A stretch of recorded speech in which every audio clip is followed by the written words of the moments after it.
Hello dear student, welcome back my YouTube channel. मैं सुधा त्रिपाठी। आज की क्लास में हम लोग देखेंगे हिंदी ग्रामर के कुछ मोस्ट इंपॉर्टेंट प्रश्न जो आने वाले सभी प्रतियोगी परीक्षाओं के लिए महत्वपूर्ण है।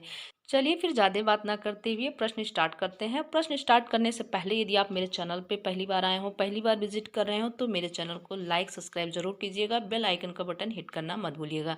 चलिए देखते हैं अपना फर्स्ट क्वेश्चन।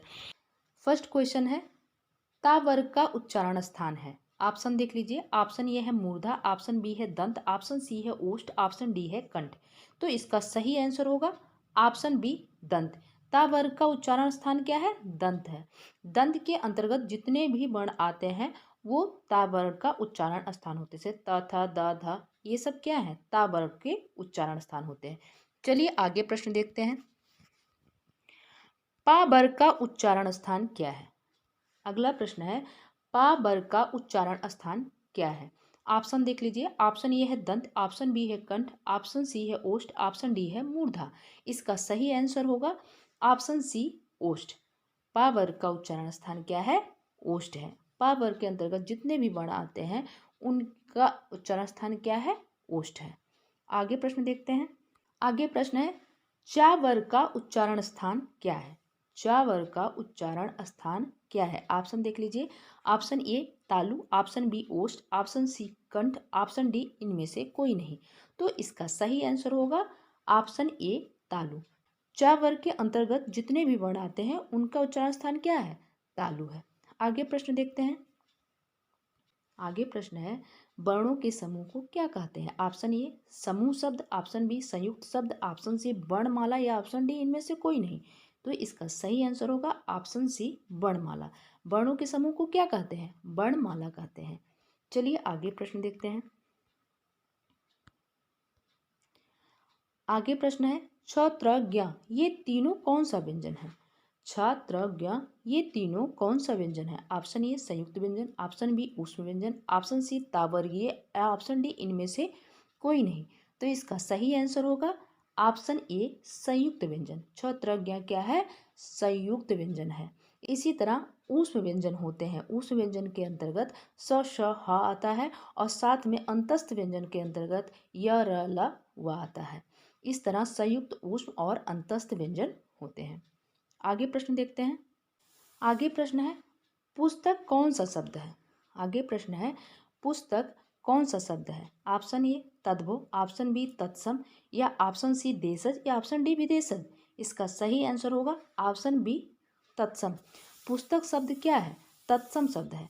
तत्सम शब्द वे शब्द होते हैं जो हिंदी में संस्कृत से ज्यों के त्यों ले लिए गए हैं, उन्हें हम क्या कहते हैं? तत्सम शब्द कहते हैं। चलिए आगे प्रश्न देखते हैं। आग कौन सा शब्द है? आग कौन सा शब्द है? ऑप्शन ए तत्सम या ऑप्शन बी तद्भव, ऑप्शन सी देशज या ऑप्शन डी विदेशज। इसका सही आंसर होगा ऑप्शन बी तद्भव शब्द। तद्भव शब्द क्या है? तद्भव शब्द संस्कृत से ही लिए गए हैं, परंतु हिंदी में आने पर उनके रूप क्या हो गए हैं? बदल गए हैं। इसलिए उनको हम क्या कहते हैं? तद्भव शब्द कहते हैं। तो आग हमारा क्या है? तद्भव शब्द है। चलिए आगे प्रश्न देखते हैं। पृथ्वी कौन सा शब्द है? पृथ्वी कौन सा शब्द है? ऑप्शन ए तत्सम या ऑप्शन बी तद्भव या ऑप्शन सी देशज या ऑप्शन डी इनमें से कोई नहीं। इसका सही आंसर होगा ऑप्शन ए तत्सम। इसका सही आंसर होगा ऑप्शन ए तत्सम। चलिए आगे प्रश्न देखते हैं। टेबुल कौन सा शब्द है? टेबुल कौन सा शब्द है? ऑप्शन ए देशज, ऑप्शन बी तद्भव, ऑप्शन सी विदेशज या ऑप्शन डी इनमें से कोई नहीं। इसका सही आंसर होगा ऑप्शन सी विदेशज। टेबुल कौन सा शब्द है? विदेशज शब्द है। चलिए आगे प्रश्न देखते हैं। नाक कौन सा शब्द है? नाक कौन सा शब्द है? ऑप्शन देख लीजिए। ऑप्शन ए है यौगिक, ऑप्शन बी है रूढ़, ऑप्शन सी है योगरूढ़ या ऑप्शन डी इनमें से कोई नहीं। तो इसका सही आंसर होगा ऑप्शन बी रूढ़। नाक कैसा शब्द है? नाक एक रूढ़ शब्द है। रूढ़ शब्द किसे कहते हैं? जिनका कोई भी खंड सार्थक नहीं होता। जिनका कोई खंड सार्थक नहीं होता और जो परंपरा से किसी विशेष अर्थ में प्रयुक्त होते हैं उन्हें हम क्या कहते हैं? रूढ़ शब्द कहते हैं। चलिए आगे प्रश्न देखते हैं। आगे प्रश्न देखते हैं, फूल कौन सी संज्ञा है? फूल कौन सी संज्ञा है? ऑप्शन ए समूहवाचक, ऑप्शन बी जातिवाचक, ऑप्शन सी व्यक्तिवाचक या ऑप्शन डी भाववाचक। इसका सही आंसर होगा ऑप्शन बी जातिवाचक संज्ञा। जातिवाचक संज्ञा किसे कहते हैं? जिस शब्द से एक ही प्रकार के वस्तु अथवा व्यक्तियों का बोध हो उसे हम क्या कहते हैं? जातिवाचक संज्ञा कहते हैं। तो यहाँ पर क्या होगा? फूल कौन सी संज्ञा होगी? फूल जातिवाचक संज्ञा होगी। चलिए आगे प्रश्न देखते हैं। ईमानदारी कौन सी संज्ञा है? ईमानदारी कौन सी संज्ञा है? ऑप्शन ए व्यक्तिवाचक संज्ञा, ऑप्शन बी भाववाचक संज्ञा, ऑप्शन सी समूहवाचक या ऑप्शन डी इनमें से कोई नहीं। इसका सही आंसर होगा ऑप्शन बी भाववाचक संज्ञा। भाववाचक संज्ञा किसे कहते हैं? जिस शब्द से व्यक्ति या वस्तु के गुण या धर्म, दशा अथवा व्यापार का बोध हो उसे हम क्या कहते हैं? उसे हम भाववाचक संज्ञा कहते हैं। तो यहाँ पे ईमानदारी कौन सी संज्ञा है? यहाँ पे ईमानदारी भाववाचक संज्ञा है। आगे प्रश्न देखते हैं। आगे प्रश्न है लंबोदर कौन सा शब्द है? ऑप्शन देख लीजिए। ऑप्शन ए ऋण शब्द, ऑप्शन बी यौगिक शब्द, ऑप्शन सी योग ऋण शब्द या ऑप्शन डी ये सभी। तो इसका सही आंसर होगा ऑप्शन सी योग ऋण। लंबोदर कैसा शब्द है? योग ऋण शब्द है। योग ऋण शब्द किसे कहते हैं? जिनके खंड सार्थक हो परंतु जो शब्द खंड शब्दों से निकलने वाले अर्थ से भिन्न अर्थ प्रकट करते हो उन्हें क्या कहते हैं? योग रूढ़ शब्द कहते हैं। रूढ़ शब्द तो मैंने अभी आपको बताया है कि रूढ़ शब्द वे हैं जिनके कोई भी खंड सार्थक नहीं होता है और जो परंपरा से किसी विशेष अर्थ में प्रयुक्त होते हैं उन्हें हम रूढ़ शब्द कहते हैं। योग रूढ़ शब्द वे हैं जिनके खंड सार्थक हो परंतु जो शब्द खंड शब्दों से निकलने वाले अर्थ से भिन्न अर्थ प्रकट करते हो उन्हें हम क्या कहते हैं? योग रूढ़ शब्द कहते हैं। और लास्ट है यौगिक शब्द किसे कहते हैं? ये भी जान लेते हैं। यौगिक शब्द वे हैं जिनके खंडों के सार्थक अर्थ होते हैं उन्हें हम क्या कहते हैं? यौगिक शब्द कहते हैं। आई होप आप लोगों को रूढ़, योग रूढ़ और यौगिक समझ में आ गया हो। चलिए देखते हैं आगे प्रश्न। आगे प्रश्न है सोना कौन सी संज्ञा है? सोना कौन सी संज्ञा है? चलिए ऑप्शन देख लेते हैं। ऑप्शन ए भाववाचक, ऑप्शन बी समूहवाचक, ऑप्शन सी द्रव्यवाचक या ऑप्शन डी इनमें से कोई नहीं। इसका सही आंसर होगा ऑप्शन सी द्रव्यवाचक संज्ञा। सोना कौन सी संज्ञा है? द्रव्यवाचक संज्ञा है। द्रव्यवाचक संज्ञा किसे कहते हैं? जिस संज्ञा से नाप तोल वाली वस्तु का बोध हो, जिस संज्ञा से नाप तोल वाली वस्तु का बोध हो उसे हम क्या कहते हैं? द्रव्यवाचक संज्ञा कहते हैं। जैसे लोहा, सोना, चांदी, दूध, पानी, तेल, ये सारे शब्द किसका बोध करवाते हैं? द्रव्यवाचक संज्ञा का बोध कराते हैं। तो यहाँ पे सोना कौन सी संज्ञा है? द्रव्यवाचक संज्ञा है। आगे प्रश्न है मैं कौन सा पुरुष है? ऑप्शन देख लीजिए। ऑप्शन ए उत्तम पुरुष, ऑप्शन बी मध्यम पुरुष, ऑप्शन सी अन्य पुरुष या ऑप्शन डी इनमें से कोई नहीं। तो इसका सही आंसर होगा ऑप्शन ए उत्तम पुरुष। मैं कौन से पुरुष का बोध कराता है? उत्तम पुरुष का बोध कराता है। चलिए आगे प्रश्न देखते हैं। आप कौन सा सर्वनाम है? आप कौन सा सर्वनाम है? ऑप्शन ए निश्चयवाचक, ऑप्शन बी अनिश्चयवाचक या ऑप्शन सी निजवाचक या ऑप्शन डी इनमें से कोई नहीं। इसका सही आंसर होगा ऑप्शन ए निश्चयवाचक। इसका सही आंसर होगा ऑप्शन ए निश्चयवाचक। चलिए आगे प्रश्न देखते हैं। पुष्प कौन सा शब्द है? आगे प्रश्न है पुष्प कौन सा शब्द है? ऑप्शन देख लीजिए आप लोग। ऑप्शन ए है तत्सम, ऑप्शन बी है तद्भव, ऑप्शन सी है देशज, ऑप्शन डी है विदेशज। तो इसका सही आंसर होगा ऑप्शन ए तत्सम। चलिए आगे प्रश्न देखते हैं। ख्याल कौन सा शब्द है?